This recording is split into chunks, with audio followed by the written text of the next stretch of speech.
casarões cadastrados em Salvador possuem alto risco de desabamento. A gente vai conversar com o Sócrates Macedo agora, que conseguiu falar com a gente. Olha que alegria ter esse espaço na sua agenda. Sócrates Macedo, muito obrigado por estar aqui na nossa Rádio Excelsior. Muito boa tarde, Tram, boa tarde aos seus ouvintes da Rádio Excelsior. Satisfação em poder conversar consigo, fazer um balanço aí das ocorrências, né, desse último período.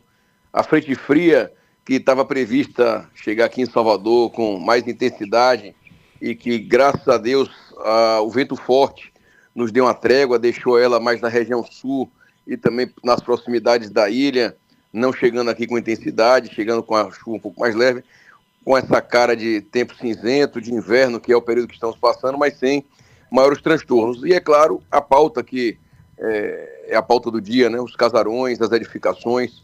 Você já fez uma introdução. Nós temos hoje, cerca de 3.000 casarões catalogados pelas equipes do Projeto Casarões, da Defesa Civil de Salvador. São 2.969 edificações que são coordenadas pela engenheira Rita Jane, chefiada pela arquiteta Thaís, que fazem um trabalho belíssimo de catalogação com a monitoria constante dessas edificações, georreferenciamento, o estado físico delas e também o estado socioeconômico, se é morador, se é proprietário, enfim, se é o detentor, um possuidor, para que nós saibamos o real quadro.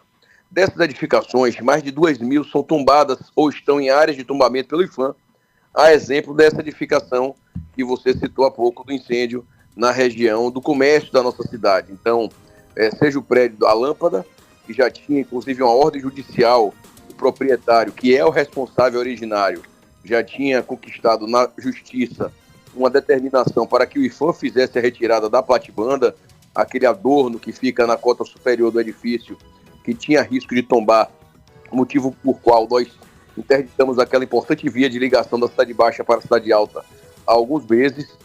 Não foi realizado. Nesse último período, nas últimas semanas, na edificação que é geminada a essa da Lâmpada, houve o episódio do incêndio. Alguns citam de que por conta de usuários de drogas que ali faziam queimas de cobre, de material, inclusive com imagens que rolaram aí nas redes sociais, na internet, de pessoas adentrando a edificação. Vale dizer que o incêndio tomou toda a edificação. Infelizmente, avançou para o edifício Pernambuco, que era um edifício com funcionamento normal, com escritórios, com lojas, com restaurantes. Na parte de trás, uma outra edificação também com escritórios foi atingida. E, por fim, o edifício A Lâmpada, que teve, além do incêndio, né, além do risco originário estrutural, agora o incêndio que vem a implicar em talvez sua perda de funcionamento a médio e longo prazo. Já tem autorização da demolição, as equipes da SEDU estão se preparando, se programando, levantando orçamento, para que nós possamos realizar, assim, a demolição e afastar o risco dos moradores e também dos usuários daquelas vias, comerciantes, condutores, pedestres, que ali se servem dos diversos serviços, tanto comerciais quanto também municipais, a exemplo da Secretaria de Ordem Pública, a CEMOP, CODECOM, call center de 199, lojas, restaurantes. Então isso tudo está interditado nesse primeiro momento, a passagem para o acesso desses, por conta do risco de desprendimento de partes soltas das edificações envolvidas. Pois é, vocês estão ouvindo aí Sócrates Macedo, ele que é diretor da Codesal, da nossa Defesa Civil, trazendo todo esse panorama dos casarões aqui, inclusive dos casos mais recentes também, que assustou, claro, a gente. Agora, caso, Sócrates, não seja encontrado, de fato, o proprietário do imóvel, geralmente como é que funciona essa tratativa, desde o momento que é decidido, por exemplo, dessa demolição, ou que é necessário ter alguma intervenção, e, de fato, para fazê-las? Como é que funciona esse trâmite?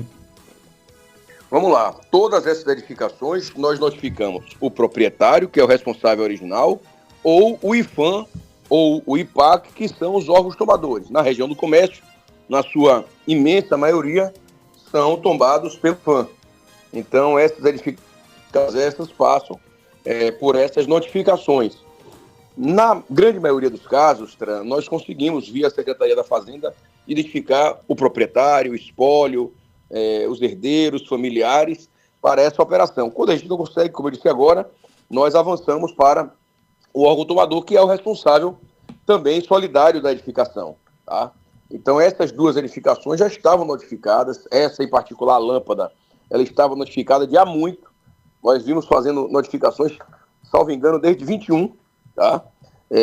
Quando em 23 fizemos o isolamento total, no início desse ano fizemos inclusive o isolamento da rua, solicitei a SEMAN, Secretaria de Manutenção, para instalar tapumes, fazendo o isolamento físico daquela área. Então, todas as operações possíveis de solução para a edificação ser mantida na integralidade, nós efetivamente quem precisa resolver o problema em tela é o proprietário, que é o detentor do equipamento, do imóvel, a lei assim prevê, e em segundo momento, o IPHAN. O artigo 19 da Lei 2537 aponta, nessa lei de tombamento, na lei do IPHAN, de que o proprietário é o responsável e, em não fazendo, o IPHAN deverá proceder por essa solução às expensas da União, inclusive podendo fazer a desapropriação do bem em nome do Estado, em nome da União. Não foi feito. Então, como essa edificação, nós temos dezenas, centenas. Você estava falando da quantidade de risco alto e muito alto. Sim. Desses 2.000 edifícios tombados ou em área de tombamento pelo IPHAN, 287 são de risco alto ou muito alto, semelhantes a essa lâmpada. Igrejas, semelhante à de São Francisco, quando houve o desabamento do forro em dezembro do ano passado.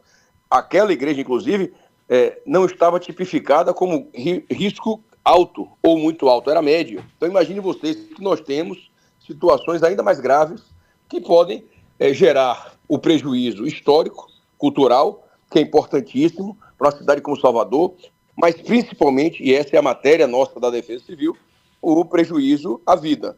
Essa é a nossa missão, essa é a nossa busca constante para que as pessoas estejam em segurança. Pode ir. Pois é, vocês estão ouvindo aí Sócrates Macedo, ele que é diretor da Codesal, conversando com a gente sobre a situação dos casarões.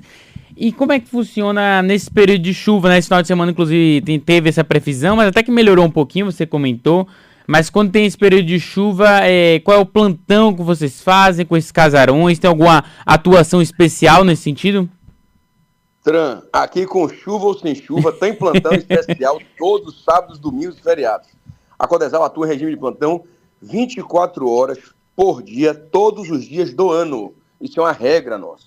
Então, mesmo, a exemplo do incêndio da edificação lá no comércio. Não era um dia de chuva, mas houve incêndio. O nosso plantonista, engenheiro Antônio Figueiredo, passou a madrugada lá atuando. Nas primeiras horas do dia, ainda na madrugada, eu cheguei para dar continuidade à operação. O turno foi trocado, o engenheiro Otto Moutinho passou o outro dia inteiro, e assim sucessivamente, o arquiteto Paulo Passos, o engenheiro Expedito Sacramento, enfim, toda a nossa tropa fica disponível para efetivamente atuar na resposta emergencial. Além dessa turma que fica na rua fazendo essa vistoria, mesmo nas madrugadas, nós temos também no plantão a nossa equipe do Centro de Monitoramento, o CEMADEC, justamente para acompanhar qualquer alteração climática que possa envolver aí repercussões na nossa cidade. Então, temos sempre um operador que está com contato direto com o meteorologista, ou com o oceanógrafo, ou com os engenheiros, para que o soteropolitano, por meio de vocês, tenha uma informação o mais rápido possível. E é claro que a informação que para a gente é muito boa é de que a alta pressão sobre o continente reduziu o volume de chuvas previsto para esse fim de semana. A tendência é que hoje nós tivéssemos aí entre 50 e 70 milímetros. Em alguns pontos do estado, já foi computado aí 30, 40, 50, mas você deve ter observado que hoje foi um dia muito frio e com fortes ventos. Nos ajudou. Esses ventos, eles terminaram fazendo com que o sistema não adentrasse o continente e, por sua vez, não gerasse essa repercussão de chuvas que estavam previstas. Ainda assim, com a perspectiva de chance de pancadas de chuvas que estão mantidas, não com a intensidade que nós esperávamos até ontem. A previsão até ontem era essa, de chuvas mais intensas, e hoje, graças a Deus, e o clima se dá dessa forma. Por isso que a gente precisa ter um centro de monitoramento presente aqui em Salvador, forte, com capilaridade, e o prefeito Bruno Reis e a vice-prefeita Ana Paula Matos vem nos permitindo uma série de investimentos para manter o nosso CEMADEC como uma referência em todo o Brasil. Sócrates, você até comentou do frio, inclusive, né? Aproveitando, trazendo esse ponto, muitos baianos comentaram, esse ano fez mais frio. Isso é mito ou é verdade? O que a Defesa Civil está monitorando por aí? Não é mito, não. Pra gente é um frio danado, não é? Não. Bateu 18,9 na estação do Barro Duro, ali aquela área que é limítrofe com Lauro de Freitas, com Simões Filho. Então 18,9 para o soteropolitano é muito frio. Eu não vou dizer nem para o baiano, porque, salvo engano, o Vitória da Conquista teve aí uma baixa temperatura de 9 graus. O que para qualquer baiano é muito frio. Muito. Mas 18,9 para Salvador realmente dá para tirar o capote do armário para poder a gente se aquecer. Então, assim, a gente tem uma percepção hoje pela manhã, 5 horas, a gente sentiu também um vento mais frio, tinha um pouco mais de intensidade nas rajadas, mas tudo dentro da normalidade para o período que é do inverno, né? Então a gente está acostumado a ter mesmo no inverno altas temperaturas. Essa é a característica do inverno, de baixas temperaturas, de um tempo mais ameno, mais confortável e, graças a Deus, sem maiores transtornos que venham a gerar risco para a nossa população, para o nosso povo soteropolitano, que não pode se colocar em risco. Perfeito, sócios, muito obrigado por trazer essas atualizações aqui pra gente, dos seus trabalhos, que são sempre muito intensos, sempre vigilante e disponível aqui para falar com a nossa imprensa. Obrigado, viu? Um bom final de semana. Eu que agradeço, Tram, mais uma vez, sempre oportuno a gente conversar com os ouvintes da Excelsior, dizer que a gente está aqui à disposição, sempre por meio do entender as demandas da nossa população. Um grande abraço, um bom fim de semana, que Deus nos abençoe. Amém, muito obrigado, parabéns pelo trabalho, a gente conta com essa força-tarefa, esse esquema de plantão que é tão necessário, infelizmente tantas casarões, como a gente comentou, caem, as estruturas na nossa cidade exigem essa atenção da Defesa Civil e que bom que a gente conta com a Codesal atuando nesse esquema de plantão, sempre atentos aos nossos chamados. É isso aí, minha gente, a gente encerra mais uma semana agora com um novo mês iniciando, que delícia, viu, sextou, graças a Deus.